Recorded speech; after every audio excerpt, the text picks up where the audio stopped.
Hello, beer tubers, and welcome to yet another beer review with me, Peter, the Master of Hoppers, today, joined by Just. Michael. Oh, yeah. And we're popping some hype beer, I guess. I don't know how hype this is, but it is something from two fairly acclaimed hyped brewers.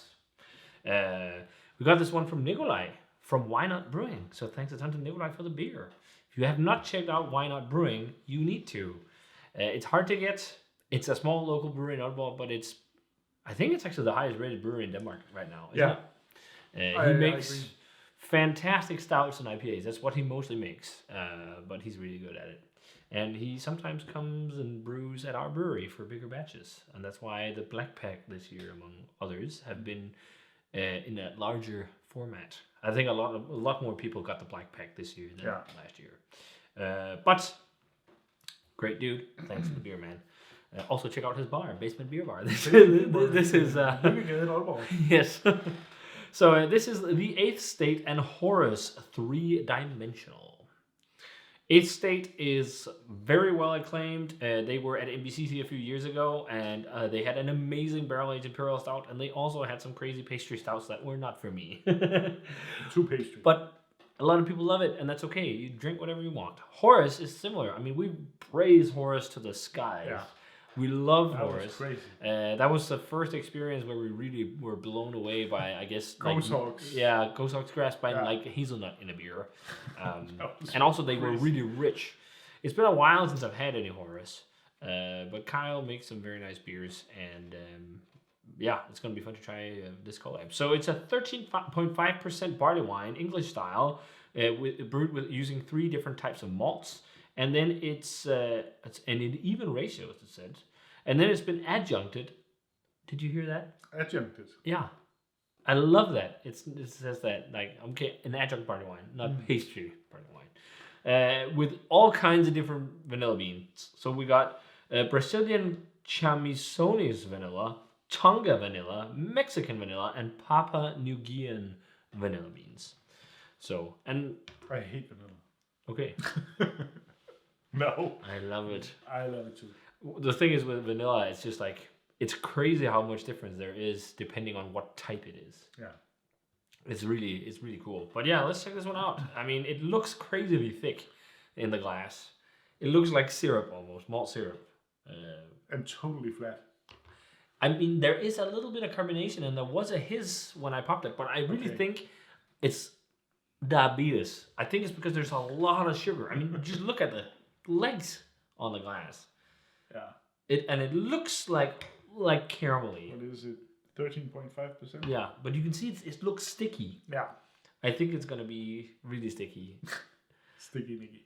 It almost looks like maple syrup in the glass, the hazy maple syrup. And there's chunks of floaties in mine, which I do not know what that could be. Bonus chunkies. Not the prettiest beer, but it's like a hazy brownish mahogany color. And there was a little bit of a hit when we just popped it. Yeah. Let's hope there's a bit of carbonation. Yeah, I think the barley wine can be okay. It can be okay, but it is usually better with it. Yeah. Well, let's check out the aroma on this one. Holy shit! Whoa. That is vanilla for you right there. I don't think I've ever smelled my god, a beer with this much vanilla. And caramel. It smells like vanilla fudge. It smells like creme brulee. Yeah, actually. It's like pure creme brulee. It doesn't even smell like barley wine. No, it just smells like vanilla fudge and creme brulee. Holy shit, that I've never... Wow. You know what? So much butterscotch toffee too. Werther's Originals. Like and melted fudge, vanilla caramel fudge, you know, these squares. This is so over the top. I'm even getting a weird banana vibe. Yeah, me too. A ripe banana. But I think that's because of the abundance of vanilla. It's crazy. Almost a bit of white chocolate too. Yep, candy, like walking in a candy store. So much fucking candy. It smells like melted Werther's Originals with vanilla. Like if you just... It has some fruity note too. This is crazy. There's fruit candy. Yeah, I can see that, but there's so much vanilla. Yeah. Also vanilla ice cream. Like it's crazy. Yeah, this is crazy. I knew it would be this over the top though. This is what Eighth State does. It's like insanity with adjuncts. Pickle beer. I miss my pickle beer. They actually just released a mix pack with the 4 or 5 different variants of the pickle beer. Oh, Bloody that was Mary, really good. Bloody Mary pickle beer. One with hot sauce, one with grapes. Grape juice and pickles is a thing too. That was many weird variations, but this smells. I haven't seen a pickle beer at home. No, this smells crazy. Yeah, let's taste this vanilla bomb. Yeah, cheers. Thanks for the beer, Nikolai.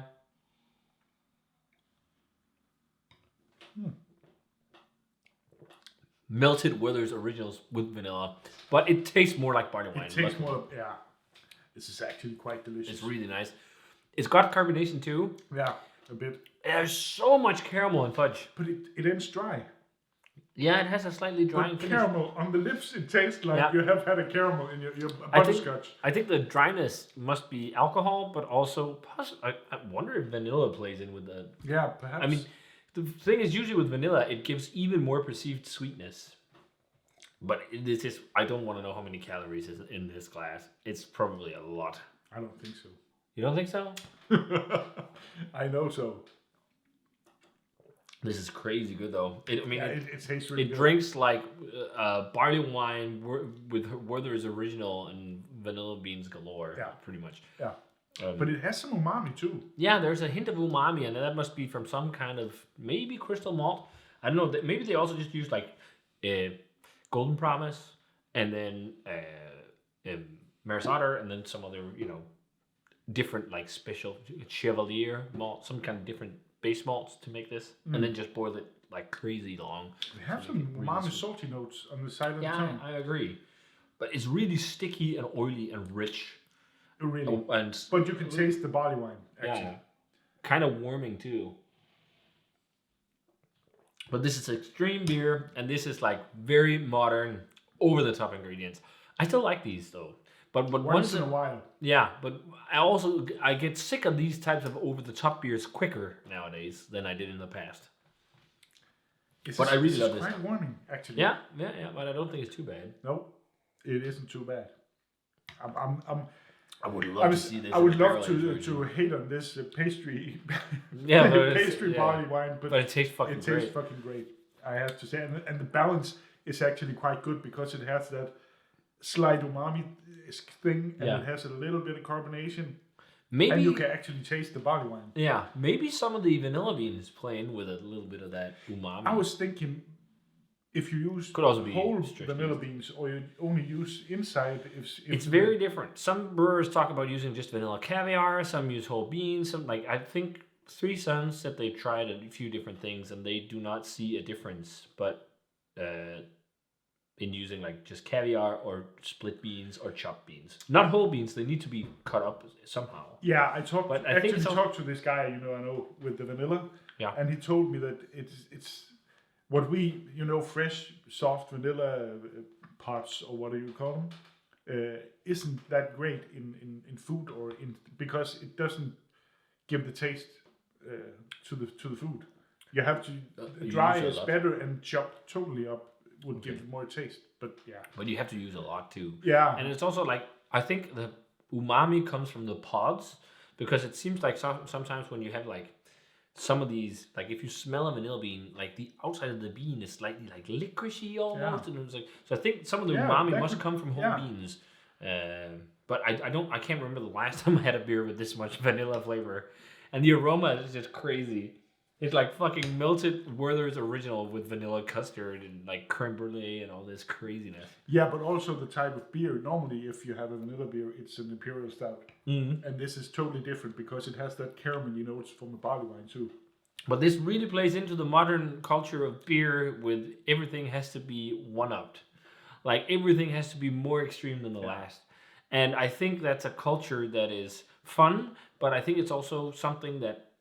I can't just keep wanting, like I don't want that like extremity anymore. It's like a lot of times I'd rather just drink more simple beers. If you take a softer brew 3,000, 4,000, 5,000, that's a straight up barley wine, but that is equally delicious. To some extent, maybe even better than this, I think. I totally agree. But yeah, so I think sometimes extremities get a bit much, but they're fun, and they're fun once in a while. Where people just go nuts with adjuncts and all this, and like.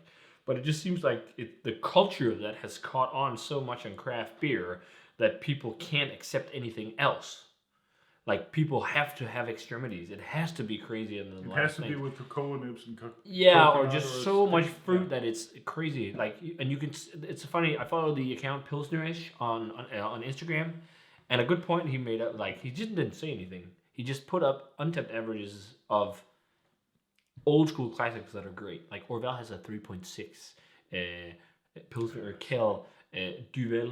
Classic Belgian strong ale. A lot of these awesome old school beers, not just those, also some pilsners and some whatever. And then the end, there was a smooch, guava, vanilla, something, whatever, a pastry seltzer, and has like 4.7. And it's just like, that's just like such a shame because the others. It is a shame. But that's because the others, like, everyone who has a sweet tooth will go nuts over things like that.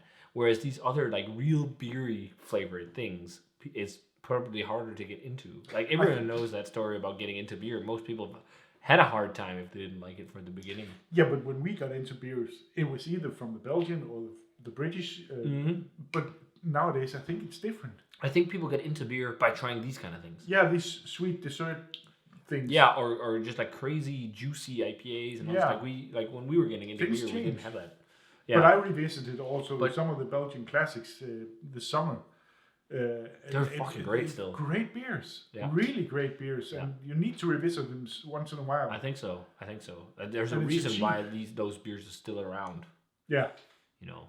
So, but yeah, all this is awesome, and you know, I love trying beers like this still. It's not to knock these kind of brewers. It's just also to let people know, like, don't be so harsh on classic beers because, like, just think of things in style. Like, I'm really the more I've grown older and grown into the whole beer thing, like, the more I want to rate things for what they are and not subjectively.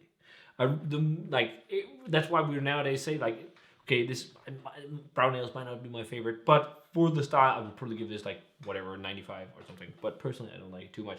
And the more I get into beer, or the deeper we get into beer, the more I want to emphasize, like, the objective ratings of what beers are. Yeah. Rate beers as what they are, and not rate them as what you objectively like or dislike. I mean, it makes sense in Untappd using it as an objective catalog, so you can see what beers you liked personally. Yeah, and how you've changed. It makes sense. But the problem is with small businesses, grades on Untappd affect them much more than people think. Yeah, I don't know. So if you're a small business and you make a fantastic brown ale and people hate brown ales and it has a 3 on Untappd, no one will really buy that, because a lot of distributors, if they don't know you, they will not buy the beer because they will look on Untappd if they haven't tried it.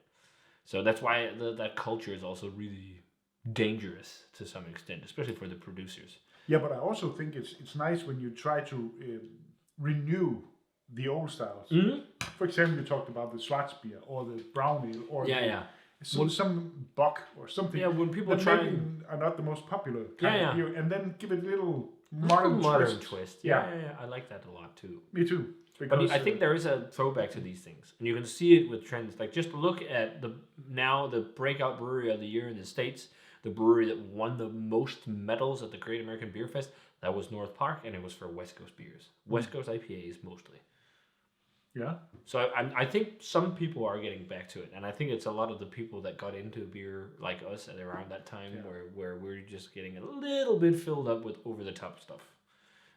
Sometimes, but I love this. We're gonna rate this. Yeah. I'm not gonna take this because this is great. Yeah. And it's actually not too cloying or anything because it has some dryness, so it's awesome. I don't think it's world class. I think what could make it world class would be a barrel treatment.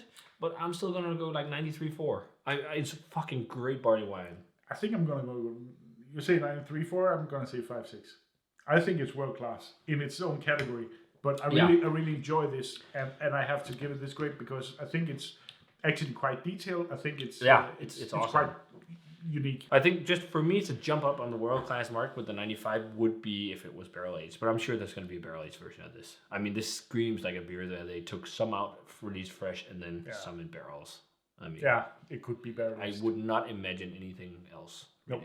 But it is really nice. Yeah, I stick with my 95, 96. Yeah. So long spiel on this one. Holy crap. We ended up talking about a lot of things. But yeah, if you guys had a chance to try the 8th States and Horus's 3-dimensional vanilla barley wine. Let us know what you think of it or thought of it even. And thanks a